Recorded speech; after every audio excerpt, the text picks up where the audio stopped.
એ સચવ્રતની વ્યાખ્યા કરે છે.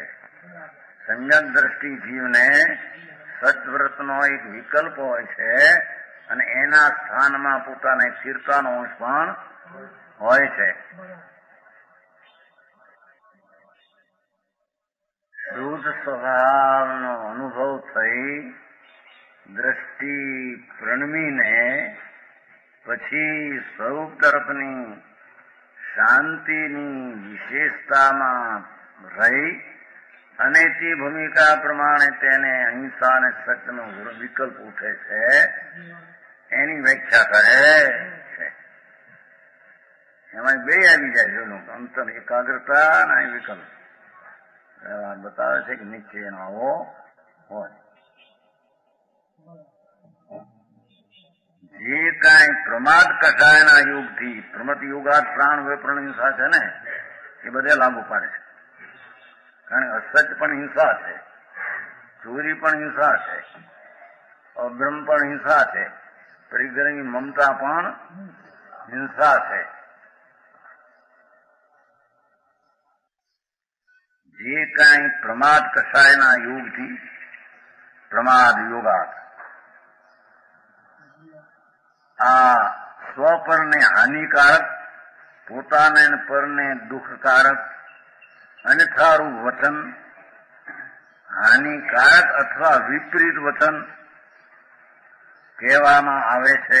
પ્રમાદ યોગથી, કસાય ભાવથી તેને નિશ્ચયથી જૂઠું જાણવું જોઈએ.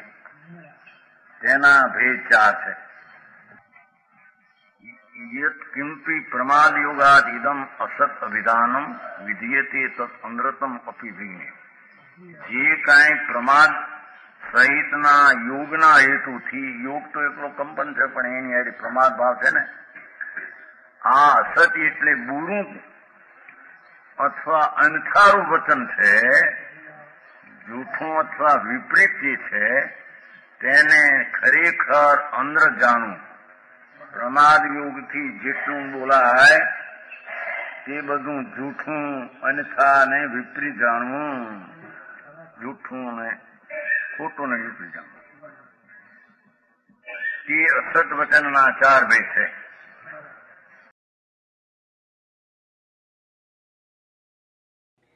તથાપિ કહાનવાણીના અંકાયે મૂલ્યના કદી. તથાપિ માતવાણીના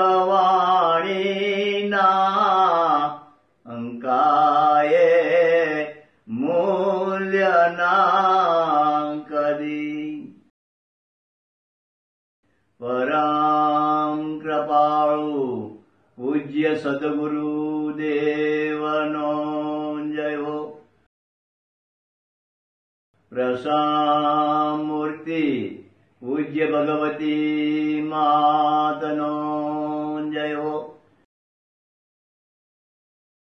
જીનવાણી માતનો જય હો. પરમ મિત્રાગ દિગંબર જૈન ધર્મનો